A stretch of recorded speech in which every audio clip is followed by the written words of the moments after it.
This is a short video doing a conversion for a Buffalo Terra station. Happened to picked up an RN5400 SN, and it didn't come with any trays. I hunted down on eBay and I found one tray that would work for it, and while they're not very expensive, they are kind of hard to come by. So what I did is I looked for other trays that I happen to have, whether it be some Supermicro, some Intel, some IBM, Lenovo trays, and nothing really worked. And the main thing is that it's a very thin sheet metal side on the Buffalo Terra Station trays.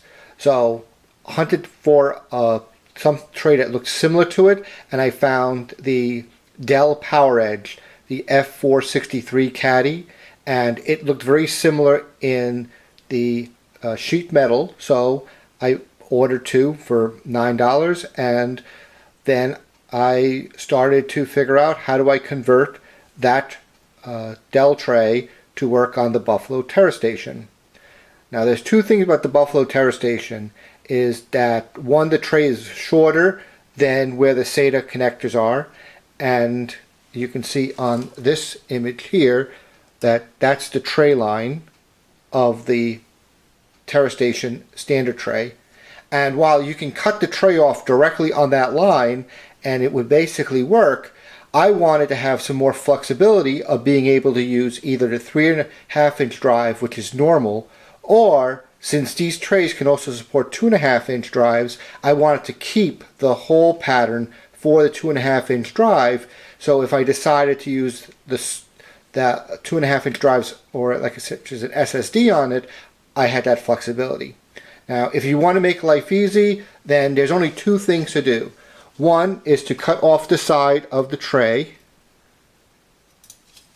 So just cut off that whole side from right behind where the spring clip is to the end, and then cut off the Terra Station transition. Basically, it's about a 1/8 of an inch or 3/4 of a quarter of an inch above these holes.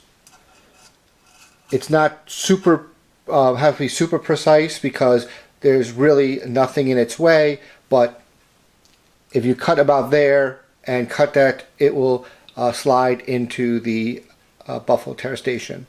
The only thing that is a little bit different is that the Buffalo Terra Station has a gap. It's hard to show. The screws have a bit of an indent, and there's a little lip that will clip into on the side of the tray. But if you make it flush mount to the drive, simply by pushing it into the drive and moving it around a little bit, you can actually overcome that clip, and it really doesn't interfere with using the drive flush mounted to the bottom of the tray. There is also a clip on the side of the tray, and that does cause an interference, and that's why you must make sure that when you that whatever you cut, if you cut about the inch down from the end of the tray, or I think the 1/4 inch from this area here, it does use the side of the drive, which is built in, this lip here, as there's a little metal stud that will hit against that so that the drive can't go too far in. So if you do the cutting on the side, what you end up is a tray that looks like that.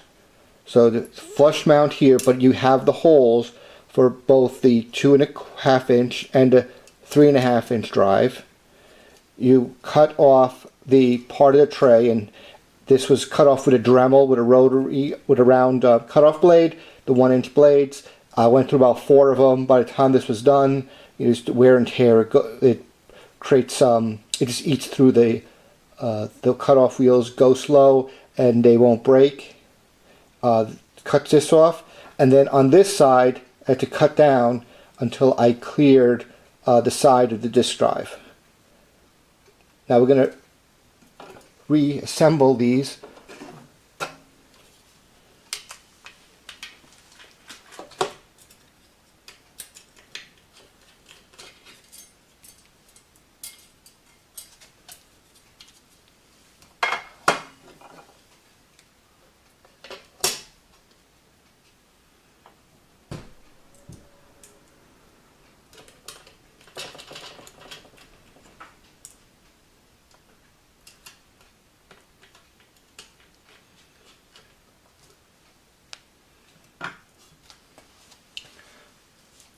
So now the drive has been reassembled.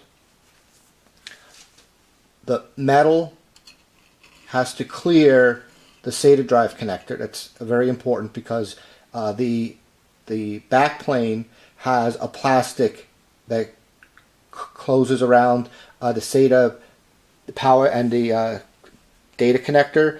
So you just want to make sure that that is below that. I still, like I said, kept the 2.25 inch drive holes, but this could be cut down further with no impact. And then I cut on the side here the indent, so I have plenty of room for the little lip to go and clip onto the drive rather than clip onto the, if this was too far, then it won't allow the drive to go all the way in, but that little clip prevents the drive from going past where it's supposed to be on the backplane.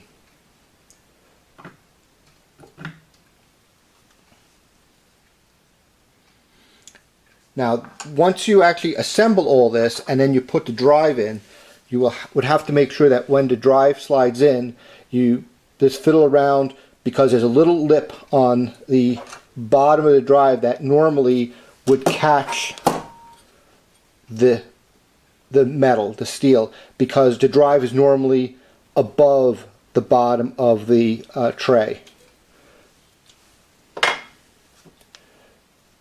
Because I'm not going to using any washers to go and space it, what I just had to do is let it just pick it up a little bit when you slide it in so it would grip, and then nice and gently used the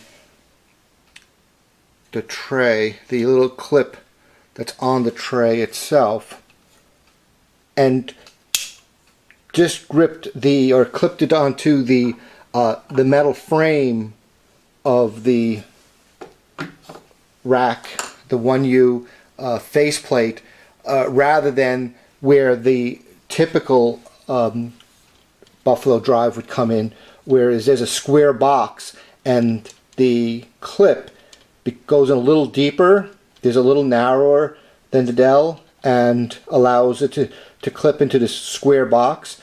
Since you can't really use that, you have to use just the very edge of it, and that's adequate for keeping the tray in. While the best solution is to hunt down maybe these Buffalo trays, as I mentioned, they're kind of rare to find. They're not expensive. They just don't happen to. They tend not to come with the.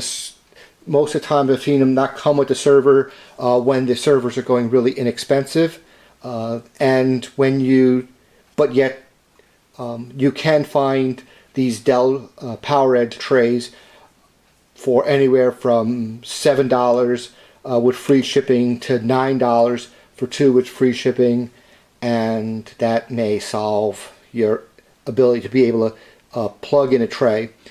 You can plug the disc in without a tray at all. It just is very difficult to back that tray back out in case you need to do anything with it.